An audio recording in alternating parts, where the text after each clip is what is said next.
Thanks for being with us today and joining our webcast on how to drive ROI with AI, the future of channel marketing with a virtual assistant. My name is Sarah Hennessy, and I am the Senior Director of Product Management at BrandMuscle, and I'm very happy to have Jessie Johnson with me today. Jessie is a Principal Analyst at Forrester, and she's focused on real-time buyer enablement, conversational interactions, and emerging trends in program design and activation. Welcome. Thank you, Sarah. But today we're going to be covering the current and future state of the market for buyers in the channel, an introduction to Markie, our virtual assistant, how to leverage conversation automation to enhance the customer and partner experience, a look back and a look forward at local marketing optimization, and lastly, we'll have time for some Q&A in the end. So feel free to submit questions using the questions pane. Jessie, would you like to start us off?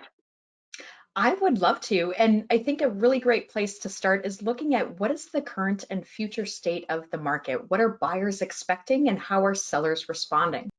So what we're seeing is that buyers are investing more time during purchases than they ever have before. And by far the biggest shift in buying behavior is the significant leap in the average number of buying interactions. And that's up by 10 from 17 in 2019 to 27 in 2021 based on responses to our B2B Buyer Insights survey. And what we also see is that buyers are moving together through the purchasing journey. Over 80% of B2B purchases now include complex buying groups. But seeing those buying groups isn't enough. We need to be able to enable each member of those buying groups based on the way on the role that they play in the decision process as those buying groups are moving together through the purchasing journey. But what we also know is that modern buyers and customers don't want to be sold at. Today's empowered buyers expect interactions and information gathering to happen on their terms across both digital and non-digital interactions. So they expect interactions with their providers that are open, connected, intuitive, and immediate. Rather than try to control the buyer's journey in a linear fashion, we need to meet our audiences where they are, anticipate their needs, and enable them to take that next step. So real-time buyer enablement refers to this shift from selling at buyers to enabling buyers to get the information that they need in the moment to support their decision-making process. But to get there, we have some things that we need to address first. We need to shift from delivering interconnected touchpoints to offering buyers interconnected insights. And to do that, we're going to need to invest in our marketing infrastructure so we can do more than just collect data. We need to be able to analyze that data in order to identify recommended actions, execute on that action, and have the ability to evolve that action as we learn more, translating that data into meaningful signal. And those insights then help us meet our audiences where they are. We need to do more than just be easy to find through our ads and our websites. We need to shift to offering a frictionless engagement, fewer steps, fewer clicks, and fewer dead ends. And finally, we need to aim higher than personalization. That's table stakes these days. We need to start offering contextual experiences that resonate for every audience in their situation. So moving from engagement to enablement requires these interconnected insights that help us choreograph the information requirements, actions, and interaction paths of individuals with the rest of the buying group or customer group as its members move together through the decision process. We need to deliver frictionless interactions so buyers can spend their time in education and informed discussion, not searching for the right content. And we need to provide immediate value through contextual experiences, responding to buying signals in real time with the best fit information and treatment of that information across all buying interactions. So the increasing utilization of conversational interfaces among buyers and customers and the adoption of the technologies that automate those conversations reflect a new normal of consumer expectation, customer obsession, and workforce augmentation.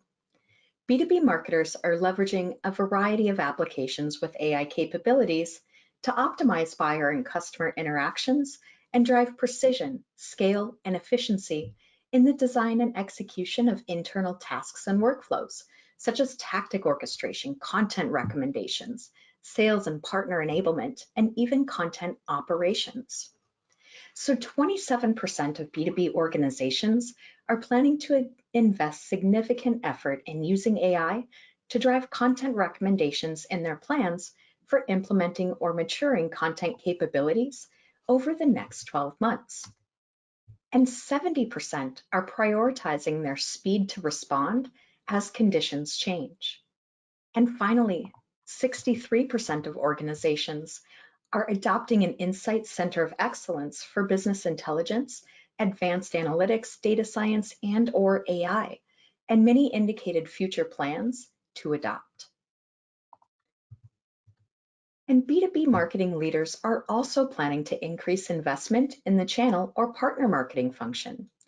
Investments required to achieve ecosystem success may include increased headcount, enablement and skill development of existing teams, and funding for partner ecosystems programs, processes, incentives, and even infrastructure. So technology will be a key area of investment for modernizing partner processes, programs, and systems, with 80% of B2B marketing leaders planning or anticipating an increase in investment of B2B channel and partner ecosystem marketing technologies in the next 12 months. And we'll also see organizations piloting new processes and tools that facilitate or accelerate ecosystem orchestration.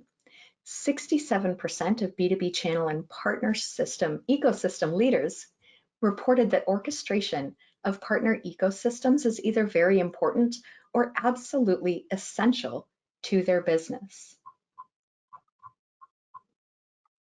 So Sarah, what comes top of mind to you as you think about these data points and how we're responding really in the channel? Yeah, absolutely, Jessie. We understand that local channels are critically important to driving revenue.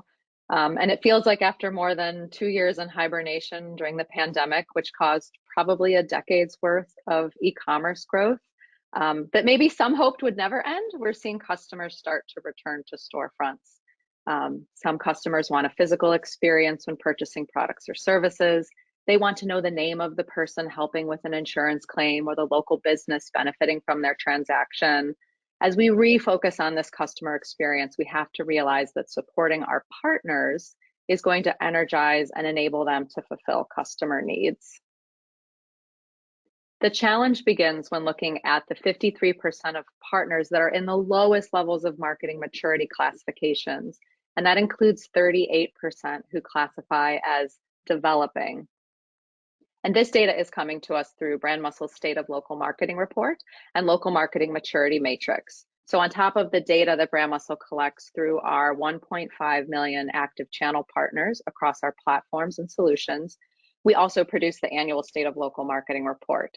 It's the most comprehensive annual report on local channel and partner marketing. And it's a collection of 7 years of data with millions of data points about how local marketing happens, how to market well, and how programs can support local business owners. So all of this data from multiple sources means that we understand how to create, manage, and execute local marketing programs that drive partner advocacy and brand advocacy.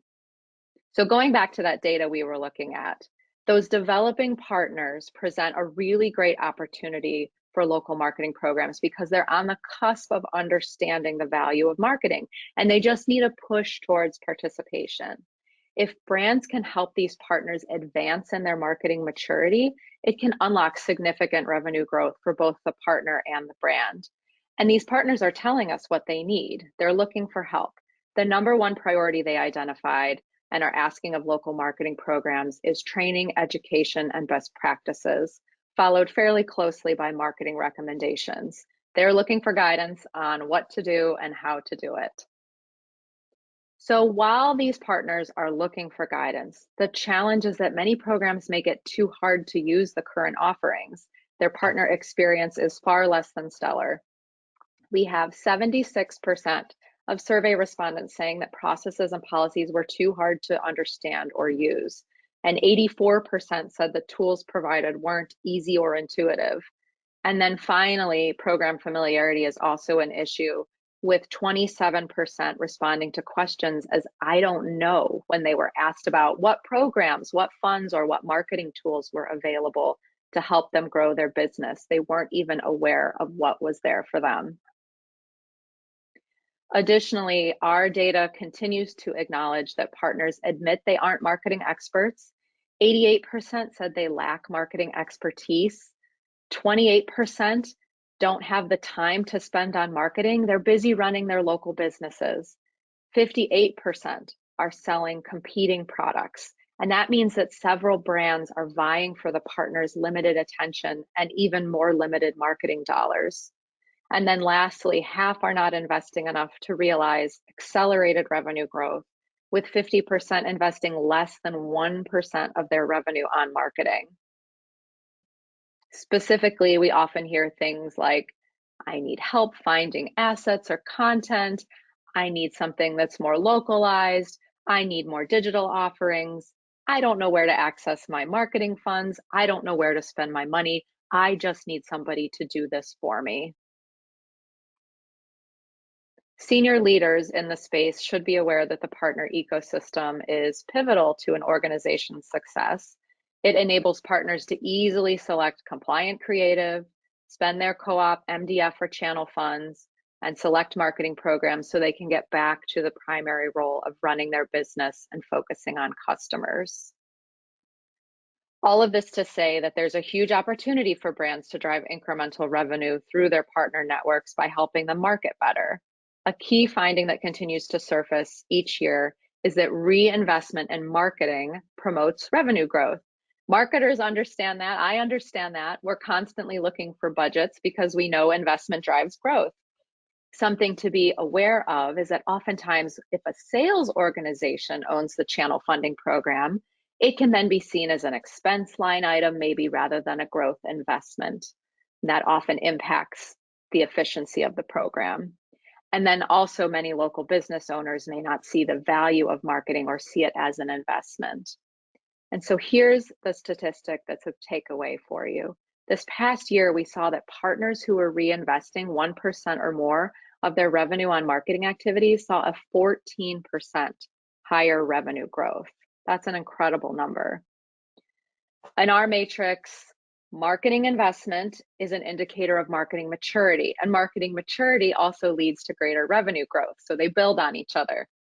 The most mature local marketers achieve 2 times greater revenue growth than their less mature peers.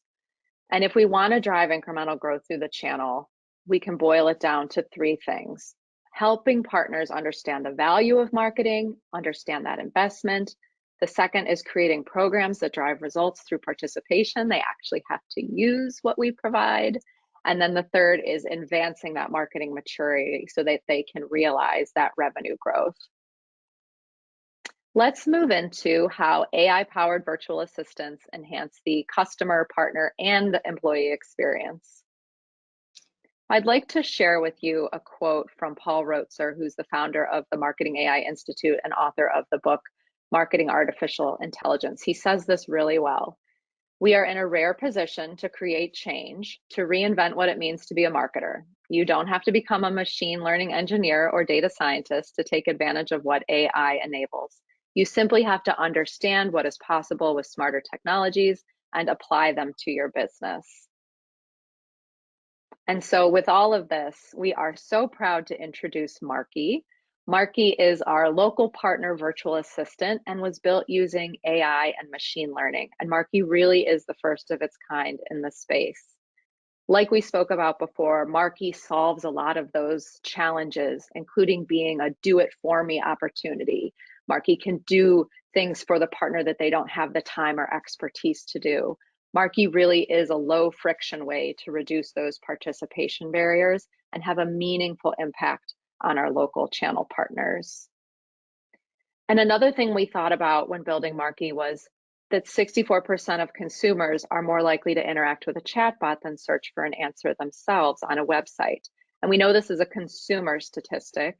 Even so, we know that our local channel partners are also consumers. So the likelihood that they're interacting with virtual assistants in their B2C interactions brings a level of familiarity. We've also had chatbots in the space for a number of years now. So Jessie, I would love to hear from you on how you're seeing virtual assistants being used in B2B organizations. Absolutely. They certainly are a key part of this transformation as we look at the future of buying and the future of work. So virtual assistants are really key in helping to facilitate complex, dynamic, and sustained conversations and automate business processes and tasks that are required in follow-up to that conversation. That could be data updates, nurture decisioning, RDR outreach cadences. So some popular use cases that we see for marketing include things like inquiry generation, qualification, deal acceleration, and even longer term nurture. As we think about internal or employee use cases, these include guidance and education, delivering the right information at the right time, the ability to connect buying group members and better understand those group dynamics. We can scale sales outreach and follow-up activities, and then automate connected business processes like meeting scheduling and coordination or data updates in other systems such as CRM. And then of course, VAs can be leveraged to optimize the customer onboarding experience and drive one-to-one customer success at scale.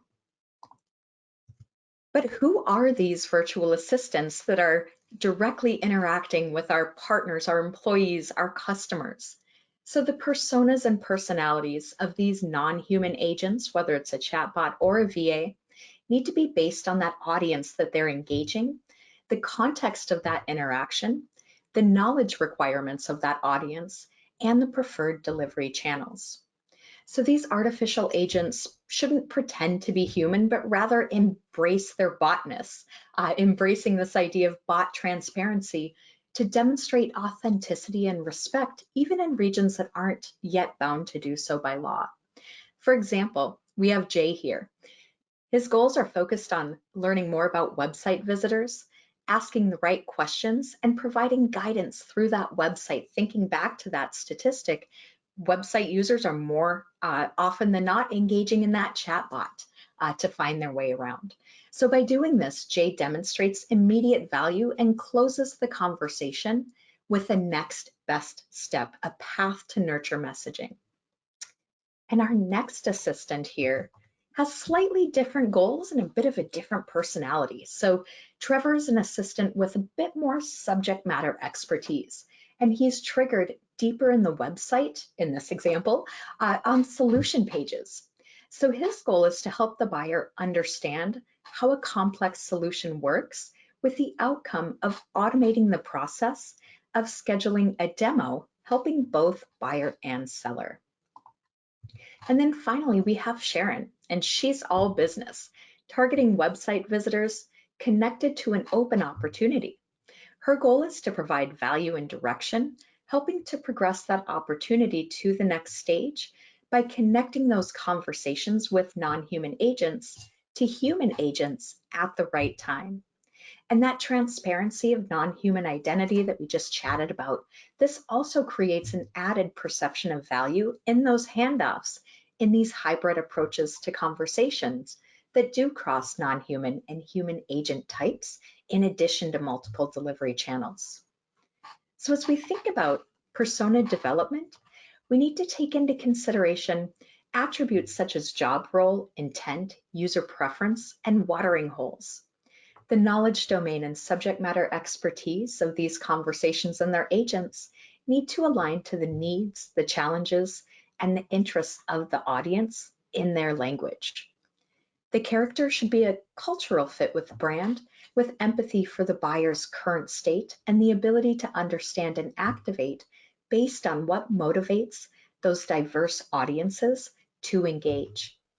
And key decisions and outcomes providing direction for dialogue should be based on helping both buyer and seller, keeping in mind the immediate goals for the interaction, along with the long-term goals and business objectives for that program overall. So what makes a good conversation? Introduced by philosopher of language Paul Grice, the cooperative principle of effective conversational communication assumes that participants are truthful, informative, relevant, and clear in pursuit of a mutual goal or direction of conversation. And what better North Star for business conversations can we have? So we'll start to break these down a little bit. This maxim of quality requires truth, transparency, expectation setting, and follow through. The maxim of quantity is all about that information exchange, making data, insights, and context available across systems and using that as an input into conversation and an output of that interaction that helps us determine what is that next best. And relation is what drives relevance. The buying group provides additional context for B2B conversations.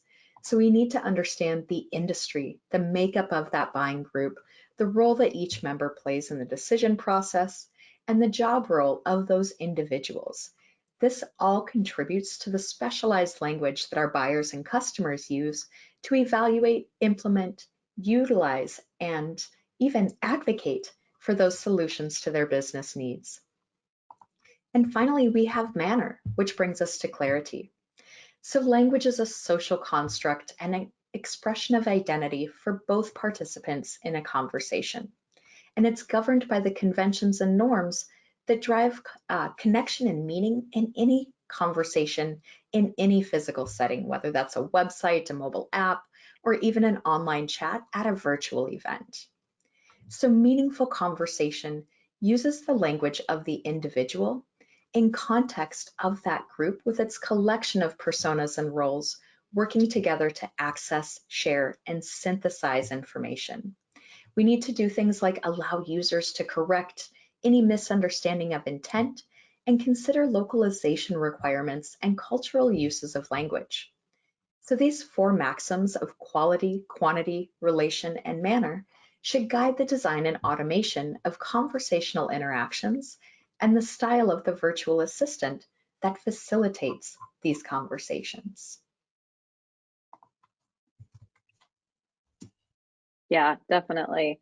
So when we first started exploring the idea for what a virtual assistant at BrandMuscle might look like, Jessie and Forrester were the first ones we called for exactly what Jessie just walked us through. Markie's character sketch was one of the most important activities for us. We didn't want to get this wrong.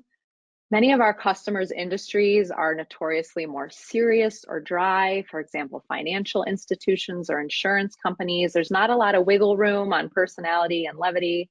So Markie allows us to bring that levity to the conversation when interacting directly with channel partners. And we're not interacting directly with the customer. It's not about brand voice. It's about the voice of brand muscle. When we designed Markie, it was all about making Markie an extension of our existing BrandMuscle team. And our team really is all of the things you see here on the screen. We found that it's an important focus for us when looking at using AI for what was previously human communication and accepting the botness, but doing what we can to make it more conversational. Another element of the conversations is establishing how your audience will interact with the virtual assistant. So we started looking at engagement methods. Many of our disengaged local partners are not even logging into our platforms. The platform's there, but they never access it. So that's where we introduce channels like SMS text or email that will help engage them because they're more familiar to them. In the future, we might be investing in interaction methods such as Facebook Messenger, Microsoft Teams, Slack, etc. I'd actually love to hear from the audience if there's certain platforms that the channels are using, the channels that you work with, let us know. And then also wanted to call out that we've had many clients ask for mobile apps over the years. But the interesting thing is that we're finding that Markie really solves the use case for many of those mobile app scenarios. And we know that there can be a certain level of app fatigue. So Markie was really designed to be a digital twin to our platforms, performing many of the key functions of our platform which allows that local partner to interact in a way that's familiar to them without having to download yet another application and use authentication or remember a username and password. So the marketing maturity matrix that we've been talking about is fed into our AI platform. And this enables us to classify each of those local partners based on the categories defined in the matrix, and then shape the message that we're giving based on the specific audience. And we believe Markie will primarily impact those who fall into the lower developing and disengaged classes, but it's also not to say that Markie can't elevate someone who's in one of those 3 higher classifications. So partners in those higher categories know their local markets really well, they understand their customers, and they may be much savvier when it comes to marketing. But at the local level, it's very unlikely that they're using AI to do things like analyze foot traffic data or competitive ad data, for example. So BrandMuscle's growing list of AI data and analytics partners can build smarter local businesses no matter how savvy they are today. This takes them to that next level to help them rise above. And when we look at goals, Markie really does solve key goals, not just for local, but also for corporate marketing managers. So from channel fund utilization, whatever your target is for whatever percentage of funds you want to utilize, partner engagement goals, partner satisfaction targets based on how your partners rank your programs and how they interact with your programs. And that all leads into share of voice, which means what percentage of those dollars and time is the partner spending with you. And that also leads into if they're selling your products versus a competitive product. And then, of course, the ever-present revenue growth goal. Markie can help with all of these things. It's also important to acknowledge for this corporate level that corporate brands can be slow to adopt new technology. It's challenging for them to move things through corporate controls and IT, and that's where Markie can really bring AI more quickly to them than they might on their own, because BrandMuscle can be more agile than a large enterprise. So this is that market differentiating technology in the TCMA space that BrandMuscle's been a leader in bringing to the channel.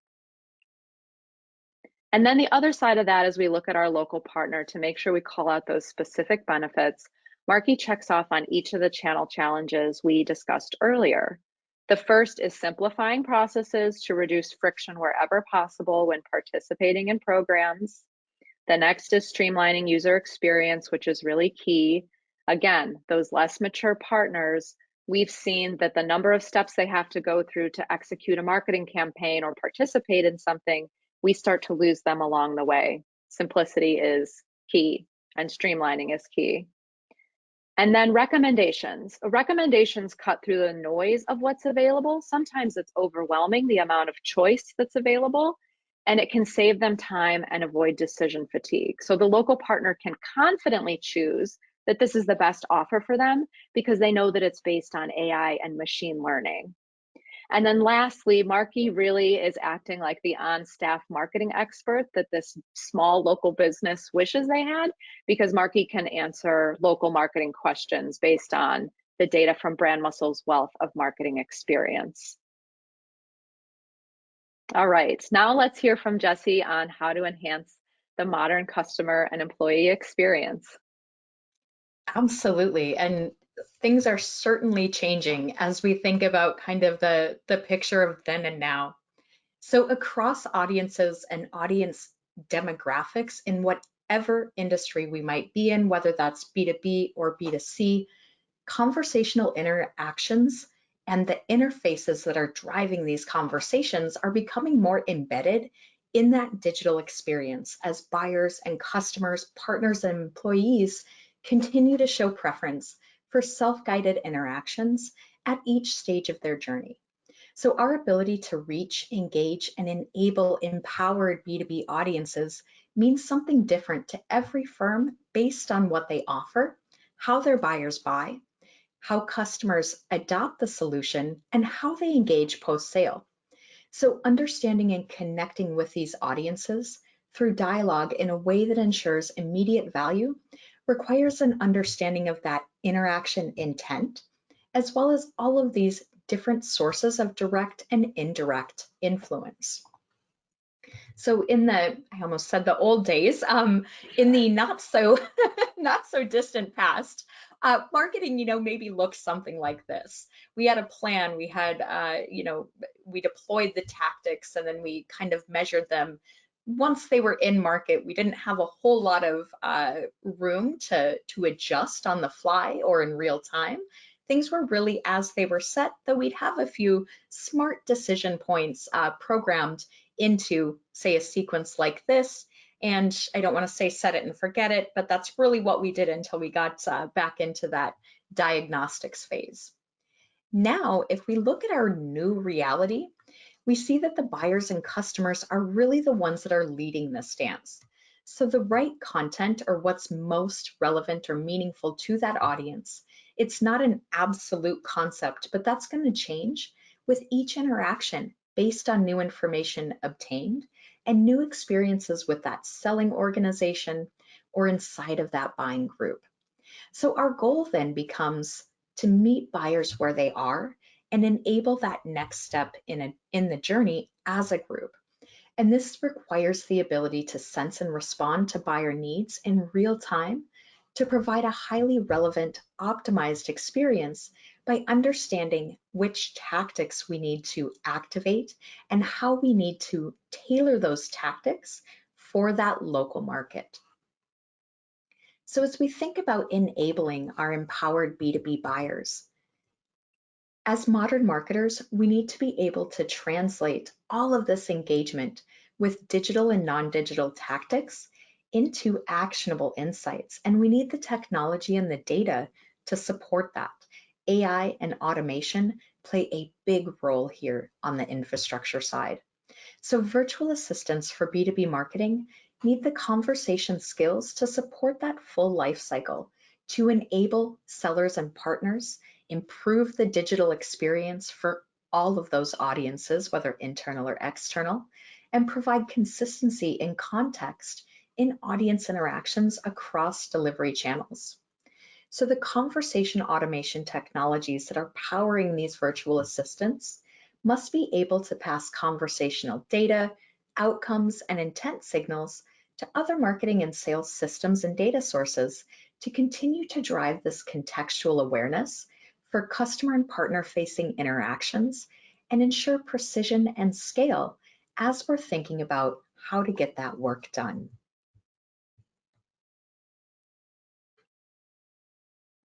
Yeah, so I love those examples we just looked at. And let's look at how BrandMuscle is using Markie to improve some partner use cases, including some of the ones that Jessie just shared. So today we offer through channel marketing automation, channel fund management, partner enablement and advocacy, and performance insights and analytics. And across all of this local marketing ecosystem, Markie might be able to do things like proactively notify a local partner when they haven't submitted a claim in a while. We can provide that nudge. Maybe they still have funds and we'd like to reach out and re-engage them. Or suggest a strategic media package to opt into based on how many funds they have available and looking at their prior performance data, marketing maturity, all of those types of metrics. So to build rapport with a local partner, we have also designed Markie to be able to answer simple questions from things like how much money do I have in my account, what marketing materials are available, or what tactics are approved by my co-op program, to something more complex like what's the value of paid social advertising? Tell me why these things are important. That demonstrates that expertise. And then something even more advanced that's exciting to talk about is here's a buying signal that can trigger a marketing activity. So Markie can use AI to detect changes in Google web search trends in the local area where a partner operates. And as these trends are detected, Markie sends an SMS text to the partner suggesting a strategic opportunity for them to opt into. If the partner happens to fall into one of those 88% of local partners who say they're not marketing experts, that partner might rely on Markie to explain it or be able to ask more questions about it. Again, here's where Markie can start to build that trust and share some of that marketing expertise. This is an abbreviated conversation, but Markie could certainly provide more detail, more back and forth, or even potentially bring in a human to help if we start to sense frustration. But ultimately, this quick interaction leads to a really smart enrollment for this local partner. And it could not be more frictionless, as Markie is able to start the campaign with just a few SMS messages, which is great. We might see similar conversations for when the AI model picks up on things like customer foot traffic data in the area, if there have been any shifts or changes. We might also look at competitive data, whether in relation to something like an increase in ad spend by a competitor, or again, going back to that foot traffic, is foot traffic increasing in a competitive area? Another way is to look at weather forecasting data, which is interesting, especially coming up on this time of year, which I hate to say it, fall is here and I'm in the Midwest. But if you sell snowblowers, for example, and you're a retailer, you may want to remind your local partners that snow is in the 10-day forecast for the first time this season. And hey, you should probably run an ad. So this is absolutely somewhere where Markie can help make that smart marketing decision. So as we start to wind down here and go back to that North Star insight from the state of local marketing data, the brands must minimize the effort to participate in order to amplify the impact to the bottom line. And with the rate of AI-powered innovation accelerating, endless possibilities are open to organizations that have the vision to drive that change. So before we move into our Q&A here, just one last question for you, which is to think about where your AI learning journey is today and where will you go next? All right, I think we've had a really good discussion today, great content, but we do have time for some questions. So I want to see some of the things that come in and maybe Jessie and I can give you some insight. So take a look. Oh, this is an interesting one. Jessie, you might want to take this one. What are my human employees going to think of this? That is an excellent, excellent question. And really, it depends on how you manage the change and the value that you demonstrate throughout that process. If we think back to kind of our first revolution in marketing, where we started leveraging automation, so marketing automation platforms. Above all, we need to ensure that that new technology here, that assistant, is helpful to those employees and embraced as a team member, not a replacement. We also need to remember that AI needs to be trained over time. It gets smarter over time as our marketer and machine work together. So those human team members are really going to be a key part of making that happen. So just make sure that they understand they're not being replaced and that their insights are very, very valuable as it relates to not only working alongside that new assistant, but helping that new assistant really become smarter. Yeah, I love that. Really thinking about the AI as being part of the team and maybe elevating those human employees to do something more strategic rather than tactical, you know, or to mix with the AI. Mm-hmm. Definitely. That's great. Okay, let's see. Another question that's come in is basically around how to handle local partners who aren't ready for a full digital transformation. And we hear this a lot because there's a lot of resistance in the channel, you know, or people who aren't, you know, again, aren't ready to take on that full digital transformation. And there's certainly some change management to get them to want to trust Markie, or even like what Jessie was talking about, where it takes time and the AI gets smarter over time. And the other thing that we're really working on is making sure that human support is available when Markie starts to sense frustration. You know, we don't, if you're not ready, if the partner isn't ready for the full digital transformation, they'll still have the option to talk to a human or the option to go offline. And then the other thing that we really looked at is having the multiple interaction methods available. So if the partner doesn't want to SMS or isn't comfortable, they can email. There's different ways of interacting. They can use the web interface. So we're hopeful that we'll see some of those walls come down with, if they're not ready for full digital transformation. Jessie, I don't know if you have any thoughts on that one. That might be more channel specific, but Yeah, I mean, it's really going to take time. Digital transformation itself is a big undertaking. It's what, a 3 to 5 year journey on average. So, just give things time, and soon it will become, something. How did we do our jobs without that? I think back again to marketing automation. Where would we be without that? So I feel like we're going to be saying the same thing in a few years about virtual assistants. right. Yeah, change is scary. Change can be scary at first. Yep, definitely. Okay, another question is, we don't have, or the statement is, we don't have much data and the data we have is a mess. And Ah, so the question following that is, what should we do? yes. First, know that you're not alone. Um, we hear that question quite often, and really thinking about your approach to data strategy and business requirements overall. So, first, take a look at the processes that you're looking to automate and augment using AI and a virtual assistant. What are those specific business requirements? And then what buyer and customer data do you have so that you can understand how that data is classified and connected to other systems? We then want to look across other tools and org technologies. Do we have all the most relevant data? And then finally, once we've kind of done that inventory of data sources against our business requirements, we can look at how we unify that data. What is that golden record, and what information needs to be joined to that? Coming back to this idea of getting smarter together over time, this data strategy should also embrace this idea of continuous integration and delivery of that data across systems. So the data that we have now is going to be different than the data that we have a few months from now as we continue to learn about our audiences. So treating that as a living, breathing asset for the organization, really focusing in on those requirements, the standardization of that data, and the connection of that data.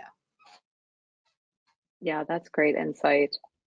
And the next question kind of ties into that, so I'll tack it on here. So if someone is new to AI and they're saying, where should I start? Or Jessie, are there certain use cases that you've seen organizations are more easily able to tackle first? Is there any sort of cadence or order? Absolutely. I would say starting out with things like personalization and segmentation. How Mm, can we leverage AI to understand and do more with our audiences, whether, for whatever purpose, whether it's customer, employee, partner, even thinking about on the marketing side, is it brand or demand? Is there really a line between those two? So starting out with personalization, some audience work, looking at prospecting and prioritization of accounts and opportunities that might be in market, things like tactic orchestration. So when we say tactic orchestration, it's a fancy way of saying what comes next. What is the most relevant content or offer to activate next based on what we know about this audience, this buyer, and where they've been. Testing is always a good opportunity as well. You can start on a smaller scale, and then thinking about, and this is kind of one of those bigger buckets, but certainly that digital experience optimization.